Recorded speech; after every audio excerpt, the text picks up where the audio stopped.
There's a photo you weren't in. Maybe it was a birthday party, a sleepover, a group chat that existed before you knew it existed. And when you found out, you didn't get angry. You got quiet.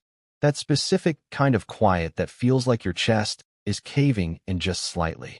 That feeling has a name. FOMO, fear of missing out. But here's what nobody tells you. FOMO isn't really about missing the event. It's about what missing the event confirms about you. That maybe you don't belong. That maybe you never did. Most people think FOMO is a social media problem, a millennial and Gen Z thing. Scroll Instagram, see people at a party you weren't invited to, feel bad. Simple. But psychologists tell a different story. FOMO isn't born in your phone. It's born much earlier, in the moments you were left out as a child and didn't have the emotional vocabulary to process it. The playground clique that closed the circle right before you stepped in. The friend group that made plans in front of you. The table at lunch where there was mysteriously one seat too few. Back then, your brain did something it was designed to do. It ran a threat assessment. And the conclusion it reached, in the raw, unfiltered logic of childhood, was this: being excluded equals danger. That's not dramatic. That's neuroscience. Humans are tribal animals. Social rejection activates the same neural pathways as physical pain. Belonging wasn't optional for our ancestors. It was survival. And your nervous system never got the memo that you're not 8 years old anymore. So what happens when you carry that wiring into adulthood? You start making decisions based on fear of exclusion rather than genuine desire. You go to the event you don't actually want to attend, because what if something happens and you weren't there? You say yes when you mean no. You post the photo not to share a memory, but to signal, I was included. I matter.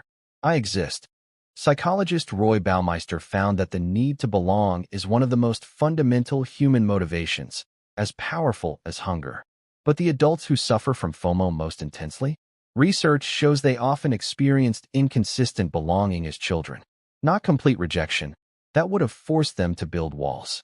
But unpredictable belonging. Sometimes in, sometimes out. Never quite sure where they stood.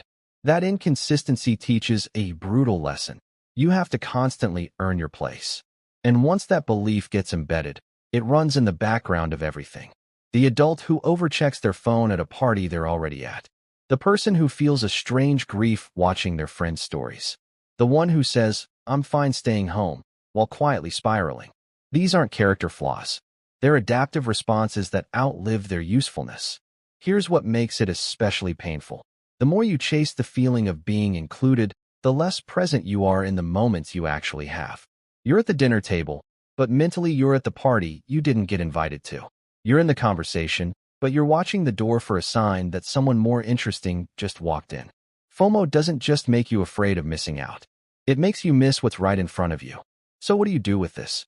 You start by recognizing that FOMO is almost never about the event.